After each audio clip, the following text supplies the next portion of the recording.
ዘይት እኔ ቤት ከገባ ማርያምን 6 ወሩ ነው። ማርያምን ነው የምላችሁ። ማርያምን 6 ወሩ ነው እና አሁን ይሄ ዘይት 2 ወር ያበላኛል። የታባቱን ያለው ያያ ደውልለት ለማለት ሰላቢ እንግዲህ ሌላ አህዬ የለ ሰላቢ ባለበት ሀገር ልጅቷን እየሰማት ነው። ይሄን ሁላ ጊዜ ዘይት መቆየት አለበት። ጫማ ጥፊ የእናቶችን ባለምን ይፈሳል። አይበሉባ ምን አባ ነው የምትሏት? አረ ምንም አላልኩም። ምን ብዬ ነው? ወይኔ ልጅ ያበደ። እኔ እኮ ሰለሞን ብያለሁ። በልጅ አልታደልኩም እኮ እኔ። አይ እንደዛ ሳይሆን ከባለፈው ጸበል በኋላ እኮ እንዲሆነ የቀረው ወይ በቃ ሲወላ ከሆነ የሆነ አብዴት ሪቡት ነገር ምናምን አድርጎ ይመለሳል። አይመስልም? መጋኛ ለተማሪ ደብተርና እስክሪብቶ ነው የሚሰጠው፣ ጠመንጃ አይሰጥም አይደለም? ኧረ ተው መጋኛ። እኛ እኮ ስለ ልጅቷ ዘይት ነው እየወራን ያለ ነው። ስለምን ጠመንጃ ነው የምታወራው አንተ? እውነትም ሪቡት ያስፈልገዋል።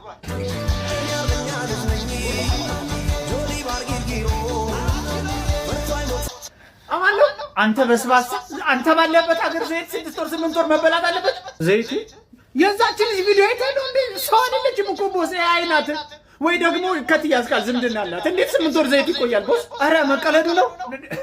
አሁን በጦር ሳልወጋ የቀረውን ዘይት ሰልበህ ይዘህ ትመጣለህ። ከዛ ደግሞ ቪዲዮን ታስጠፋልኛለህ። አሁን ይለም በሌላ አንግላና ምን ቪዲዮ ይቀመጥ ዘው ምን አገባኝ? ባልና ሚስት ያጣላል እኮ አስቤዛ አለቀብኝ ስትል ይላል የሌላው ሚስት እንደዚህ ምናምን 6 ወር እየቆየ ብሎ ባልና ሚስት ከመቶ አንድ ሰው ከተጣላልን ለኛ ምን አነሰና? በበጎ ጎኑ ለምን አነው? አንተ ሰለሞን ግን ትለያለህ እንዴ? በቃ መጋኛ ሲወላ ሄድ በእናትህ አንተ በአንተ ሲስተም ሪቡት አድርግልኝ እንዳንተ አድርግ።